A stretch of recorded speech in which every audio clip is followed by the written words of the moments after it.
নমস্কার বন্ধুরা, আমার এই ছোট্ট চ্যানেলে আপনাদের সবাইকে স্বাগতম। আমি আজকে আপনাদের একদম নরম তুলতুলে ভিন্ন স্বাদের একটা জামাই আদুরি পিঠা রেসিপি করে দেখাবো। আশা করি এই পিঠা বানানো দেখার পর আপনাদের ভালো লাগবে। তো আজকে জামাই আদুরি পিঠা বানাবার জন্য সবার আগে নিয়ে নিচ্ছি 1.5 বাটি ময়দা। তো 1.5 বাটি না বন্ধুরা, আমি 2 বাটি ময়দা এখানে নিয়ে নিলাম।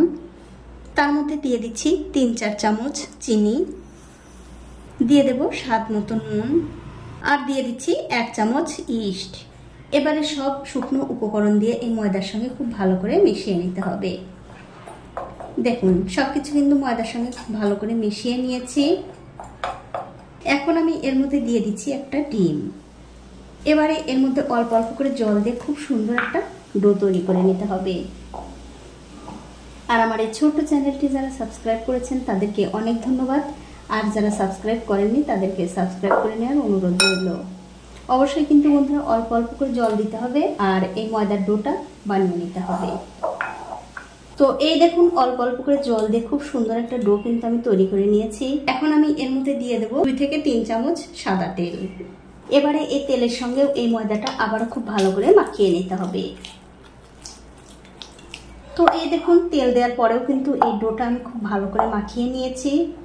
এবারে হাতে সামান্য একটু সাদা তেল লাগিয়ে এই ডোটা খুব ভালো করে গোল করে নিতে হবে।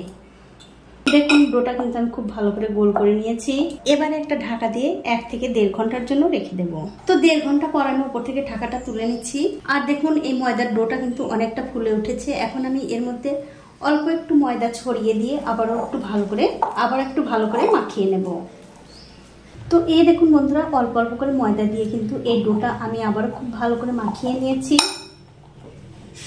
এখন আমি এই ডোটা দিয়ে খুব সুন্দর করে একটা বড় রুটি বেলে নেব। তো এই দেখুন রুটিটা কিন্তু আমি খুব ভালো করে বেলে নিয়েছি। আর বন্ধুরা এই রুটিটা কিন্তু একদম পাতলা করা যাবে না, এরকম একটু মোটা করেই বেলতে হবে। এখন আমাদের যা করতে হবে, এরকম একটা বাটি দিয়ে এই রুটিটা খুব সুন্দর করে ছোট ছোট করে কেটে নিতে হবে। দেখুন ঠিক এরকম করে, আর এই একই রকম করে কিন্তু সবগুলোই কেটে নিতে হবে। তো এই দেখুন এক এক করে কিন্তু আমি সবগুলো পিঠাই বানিয়ে নিয়েছি। এখন এই পিঠাগুলো ভেজে নেব। তো পিঠাগুলো ভাজার জন্য দেখতে পাচ্ছেন একটা কড়াইতে আমি বেশ কিছুটা সাদা তেল গরম করতে দিয়েছি। তেলটা যখন ভালো করে গরম হয়ে যাবে তখন গ্যাসের ফ্লেমটা মিডিয়ামে রেখে একটা একটা করে পিঠা দিয়ে দিতে হবে। আর দিয়ে দেওয়ার পরপরই দেখবেন এই পিঠাগুলো তেলের উপরে কত সুন্দরভাবে ফুলে উঠছে। আমি ওপর দিয়ে একটু তেল ছড়িয়ে দিচ্ছি যাতে এই পিঠাগুলো আরো ভালোভাবে ফুলতে পারে। দেখুন আস্তে আস্তে কিন্তু কত সুন্দরভাবে এই পিঠাগুলো ফুলে উঠছে। আপনারা বাড়িতে একবার হলেও এইভাবে পিঠা বানিয়ে খেয়ে আমাকে কমেন্ট করে জানাতে ভুলবেন না আপনাদের কেমন লাগলো। দেখুন কত সুন্দর কিন্তু একদম বলের মতো হয়ে গেছে।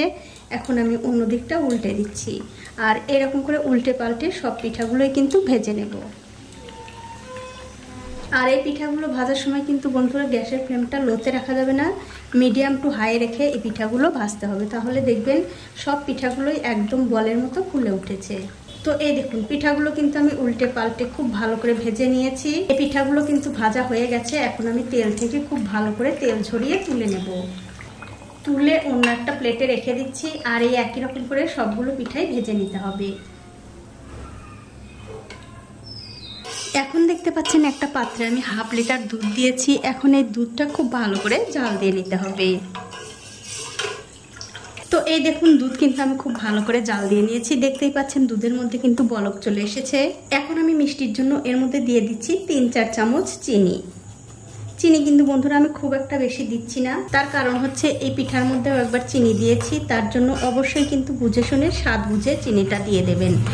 এবারে চিনির সঙ্গে এই দুধটা আবারও খুব ভালো করে জাল দিয়ে নিতে হবে। তো এই দেখুন বন্ধুরা চিনির সঙ্গে দুধটা কিন্তু আমি আবার খুব ভালো করে জাল দিয়ে নিয়েছি। দেখতেই পাচ্ছেন দুধটা কিন্তু অনেকটা ঘন হয়ে গেছে।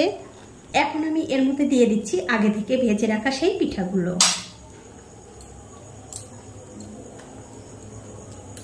পিঠাগুলো দিয়ে দেবার পর এই পিঠাগুলো দুধের সঙ্গে খুব ভালো করে মিশিয়ে দিয়ে 1 থেকে 2 মিনিট এই দুধের সঙ্গে পিঠাগুলো রান্না করে নিতে হবে। তাহলে কিন্তু বন্ধুরা পিঠাগুলো একদম নরম তুলতুলে হবে। আপনি জামাইকে খাওয়ান আর যাকে খাওয়ান সে কিন্তু খেয়ে খুব প্রশংসাই করবে।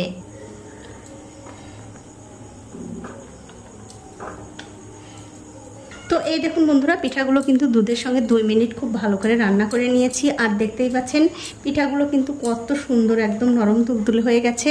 এখন আমি গ্যাসের ফ্লেমটা বন্ধ করে দিয়ে একটুখানি ঠান্ডা করে আপনাদের পরিবেশন করে দেখাবো। তো এই দেখুন বন্ধুরা, পিঠাগুলো কিন্তু আমি একটু ভালো করে ঠান্ডা করে নিয়েছি। আর আপনারা কিন্তু দেখেই বুঝতে পারছেন এই পিঠাগুলো কত সুন্দর একদম নরম তুলতুলে হয়ে গেছে। এখন একটা পিঠা আমি অন্য একটা প্লেটে তুলে আপনাদের একটু ভেঙেও দেখাচ্ছি কতটা সুন্দর হয়েছে।